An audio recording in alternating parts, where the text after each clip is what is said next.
जब से हमारी ज़िंदगी में मोबाइल आया है, हमारी लाइफ से टार्च निकल गई, हमारी लाइफ से घड़ी निकल गई और बहुत सी चीज़ें जो मोबाइल के अंदर ही एक में सब चीज़ें आ गई। कैलेंडर निकल गया, हर चीज़ जंतरी निकल गई।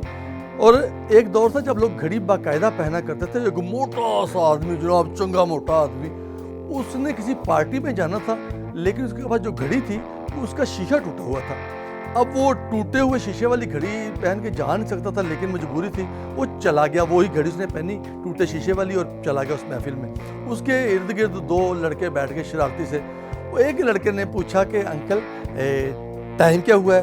अब वो परेशान हो गया और जनाब फटाफट शीशे पे हाथ रख लिया। टाइम टाइम टाइम टाइम की बात है, एक टाइम था मैं शीशे रोटियाँ खाया जाता था, एक टाइम जो है कि 2 भी नहीं खाई जाती। आप यकीन करो, वैसे तो आप ना टाइम से परहेज करो तो ज़्यादा बेहतर है।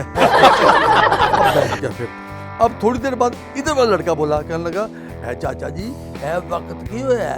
तो वो कह रहा है, हाँ वक्त की गल एक वक्त ही बच्चे वालदैन का एहतराम करते थे, आजकल पता ही नहीं बच्चों के वालदैन किधर है, हम किधर हैं, तुम वैसे वक्त है परहेज करो।